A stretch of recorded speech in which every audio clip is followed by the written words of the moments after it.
બોટાદના હળદર ગામમાં આમ આદમી પાર્ટીના નેતા રાજુ કરપડા દ્વારા ખેડૂતોની મહાપંચાયતનું આયોજન કરવામાં આવ્યું હતું અને આ મહાપંચાયતમાં માહોલ ગરમાયો હતો અને ત્યારબાદ જે છે અનેક ખેડૂતોને ડિટેન કરવામાં આવ્યા હતા. પોલીસ દ્વારા લાઠીચાર્જ પણ કરવામાં આવ્યો હતો, ટીયર ગેસના સેલ છોડવામાં આવ્યા હતા. ત્યારે હવે આ સમગ્ર ઘટનાને લઈ અને એસપી દ્વારા નિવેદન આપવામાં આવ્યું છે અને પોલીસ દ્વારા મોટા ખુલાસા કરવામાં આવ્યા છે. સમગ્ર બાબતે વિગતે ચર્ચા કરીશું.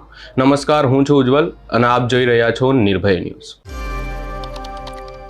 બોટાદના હળદર ગામમાં જે સમગ્ર ઘટના બની એ સમગ્ર ઘટનાને લઈ અને હવે પોલીસ દ્વારા ખુલાસો કરવામાં આવ્યો છે અને પોલીસ દ્વારા કહેવામાં આવ્યું છે કે ક્યાંક ને ક્યાંક આ આમ આદમી પાર્ટી દ્વારા અને તેમના જે અનેક નેતાઓ છે, આની અંદર કહેવામાં આવ્યું છે કે આમ આદમી પાર્ટીના નેતાઓ રાજુ કરપડા, ઈસુદાન ગઢવી, ગોપાલ ઇટાલિયા આ તમામ દ્વારા ક્યાંક ને ક્યાંક આ સમગ્ર ઘટનાને લઈ અને સોશિયલ મીડિયા પર પહેલાથી જ ઉશ્કેરણીજનક પોસ્ટ કરવામાં આવી રહી હતી અને તેમના દ્વારા એવું કહેવામાં આવ્યું હતું કે આપણે મહાપંચાયત યોજવાની છે અને આ સમગ્ર ઘટનાને લઈ અને આ પંચાયત યોજવામાં આવી અને ત્યારબાદ હોબાળો થયો ક્યાંક ને ક્યાંક એવી પણ વાત કરવામાં આવી છે. વધુમાં આ સમગ્ર ઘટનાને લઈ અને પોલીસ દ્વારા શું કહેવામાં આવ્યું સૌપ્રથમ એ સાંભળી લઈએ. ગઈ 10 તારીખના રોજ આ જે હળદર ખાતે જે એપીએમસી માર્કેટિંગ યાર્ડ આવે છે ત્યાં અમુક પાર્ટીના આમ આદમી પાર્ટીના કાર્યકર્તાઓ, આગેવાનો એ લોકો ત્યાં હાજર થયા અને હાજર થઈને પછી માર્કેટિંગ યાર્ડની કામગીરીમાં અડચણરૂપ થયેલ હતા. તો એ લોકોને સમજાવવામાં આવ્યું હતું કે ભાઈ તમે લોકો કોઈ મંજૂરી લીધા વગર અહીંયા આવેલા છો તો આવી રીતે અને કામમાં અડચણરૂપ થાવ છો તો એ બરાબર નથી અને તમારે અહીંયા રહેવાનું નથી. તો એ લોકોએ ત્યાં ધરણા પે બેસવાનો પ્રયત્ન કરેલ. પછી ત્યાંથી એ લોકોને ડિટેન કરવામાં આવેલ અને એ લોકોને સમજાવવામાં પણ આવેલ કે આવી રીતે મંજૂરી માંગ્યા વગર તમે કોઈ ધરના કે તમે આવી રીતે કોઈ રેલી સરઘસ કાઢી શકો એમ નથી.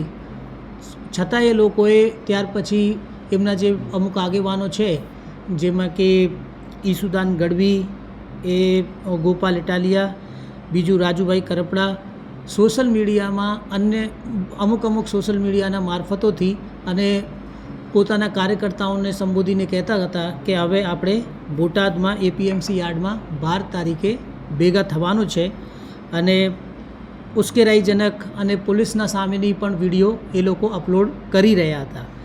તે અનુસંધાને અમે અહીંયા પોલીસ બંદોબસ્ત રાખવામાં આવેલ હતું. પછી 12 તારીખે જ્યારે પોલીસ બંદોબસ્ત ચાલુ હતું તે દરમિયાન એ લોકોએ હળદર ગામની સીમમાંથી જે અમુક કાચા રસ્તાઓ આવે છે અને ગામની અવાવરૂ જે રસ્તાઓ આવે છે એ રસ્તાઓ મારફતે ગામમાં આવીને અને એમાં ગ્રામ પંચાયતની કોઈ મંજૂરી લીધી નહીં અને કોઈ વહીવટી મંજૂરી પણ સક્ષમ અધિકારીઓની લીધી નથી અને ગામમાં આવીને ભેગા થઈને અને પોતાના કાર્યકર્તાઓના ભેગા કરીને ત્યાં એક સભા જેવું આયોજન કરવામાં આવેલ. તે સભાની અમે ખબર પડતા જે પોલીસ છે જે બંદોબસ્તમાં હાજર હતી એ કે કાયદાની વ્યવસ્થાની પરિસ્થિતિ જળવાઈ રહે, એ પરિસ્થિતિ જળવાઈ રહે તે માટે પોલીસ જેમ ત્યાં સ્થળ ઉપર પહોંચી તો આ લોકો જે કાર્યકર્તાઓ અને આમ આદમી પાર્ટીના કાર્યકર્તાઓ અને આગેવાનો હતા એ લોકોએ પોલીસ ઉપર છૂટતા જ પથ્થરમારો, ઈંટો, પથ્થરો અને બોટલમાં રેતી ભરીને આ પોલીસ ઉપર ત્યાં છોડવામાં આવેલ હતા અને એમાં પોલીસના માણસોને પણ ઈજા થયેલ. અને એટલું જ નહીં, આ લોકોએ પોલીસની ગાડી પલટી ખવાઈ દીધી અને પલટા ખવાવાથી ત્યાં પોલીસની ગાડીને પણ જે એમનો પ્રી પ્લાન જે આપણે કહીએ કે પૂર્વ આયોજિત કાવતરું હતું એ પ્લાન મુજબ એને પહેલાં તો પોલીસના ઉપર પથ્થર છોડ્યા, પછી ગાડી પલટીને અને ગાડીને સળગાવવાના પ્રયત્ન કર્યા. તે એવી જે પરિસ્થિતિ બની ત્યાર પછી પોલીસે પણ જરૂરી બલ પ્રયોગ કરીને ત્યાંથી આ ટોળાને વિખેરવામાં આવેલ અને એના પછી અમુક માણસોને ત્યાંથી ડિટેન પણ કરી લેવામાં આવેલ. પછી અમે આ જે બનાવ બન્યું એ વિશે એક એફઆઈઆર દાખલ થઈ છે. પોલીસ ઉપર જીવડેલ હુમલો થયું છે અને આ ગેરકાયદેસર મંડળી રચી એવા ગુના અહીંયા પાળિયાદ પોલીસ સ્ટેશનમાં દાખલ કરવામાં આવેલ છે અને આમાં ટોટલ અત્યાર સુધી આપણે પોલીસની એફઆઈઆરમાં 85 માણસો વિરુદ્ધ આપણે એફઆઈઆર દાખલ કરી છે, જેમાંથી લગભગ 65 ઈસમોને આપણે તે વખતે જ્યારે પોલીસ ગઈ હતી અને પોલીસ ઉપર જે હુમલા થયો ત્યાર પછી પોલીસે 65 જેટલા લોકોને રાઉન્ડ અપ કર્યા છે અને અત્યારે એ લોકોને ડિટેન કરવામાં આવેલ છે અને હાલ આગળની તપાસ ચાલુ છે.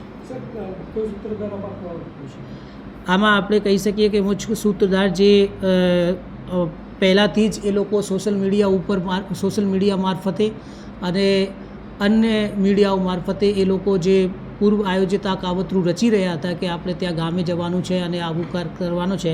આમાં રાજુ કરપડા અને પ્રવીણ રામ અને બીજા અન્ય માણસો જે છે એમાં મુખ્ય જે આયોજક. આમાં આપણે BNSની અમુક જે અટેમ્પ ટુ મર્ડરની કલમો છે, રાઇટિંગની કલમો છે અને જે કાવતરુંની કલમો છે એ લગાવવામાં આવે છે. વાહનો અમુક કબજા કરવામાં આવેલ છે, લગભગ 50 જેટલા વાહનો પણ કબજા કરવામાં આવેલ છે, જે એ વાહનોનો ઉપયોગ કરીને એ લોકો ગામમાં ઘૂસી ગયા હતા.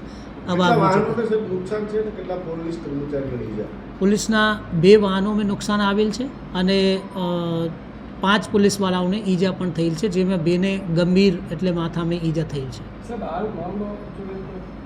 હાલની પરિસ્થિતિ શાંતિ છે અને એ જે હળદર ગામના લોકો છે એ આમાં મુખ્ય વસ્તુ એ છે કે ગામના માણસો કોઈ પણ નહોતા આજે, કેમ કે આ ગ્રામ પંચાયતની પણ એ લોકોએ મંજૂરી નહીં લીધી અને ગ્રામના માણસોએ પણ આમાં સામેલ નહીં થયા. એ લોકો બહારથી આવીને અને જે આપણે ખેતરના વાડીઓના માર્ગ મારફતે ત્યાં ગામને આવીને અને આ કાર્યકર્તાઓએ આવું કાવતરું રચીને આ બધું. આમાં અમુક માણસો સુરેન્દ્રનગર જિલ્લાના છે, અમુક બોટાદ જિલ્લાના અલગ અલગ તાલુકાઓના પણ છે અને બીજા અમુક જૂનાગઢ જિલ્લામાંથી પણ આવેલ છે. એટલે અલગ અલગ વિસ્તારોના માણસો છે. આ અત્યાર સુધી જે આપણને માહિતી મળી છે એના આધારે આ તમામ આમ આદમી પાર્ટીના કાર્યકર્તાઓ અને આગેવાનો જ છે. એમાં અત્યાર સુધી આપણે 20 રાઉન્ડ ટીયર ગેસના છોડ્યા છે.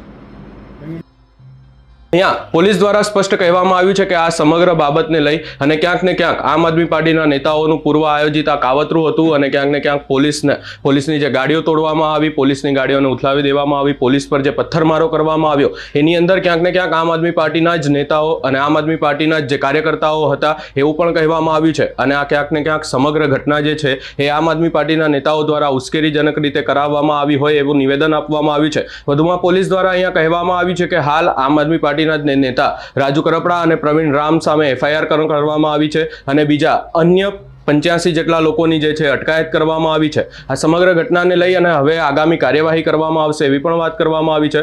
સમગ્ર બાબતે આપનો શું અભિપ્રાય છે એ અમને કમેન્ટ કરી જરૂર જણાવશો. અમારી ચેનલ નિર્ભય ન્યૂઝને લાઇક, શેર, સબસ્ક્રાઇબ કરવાનું ભૂલશો નહીં.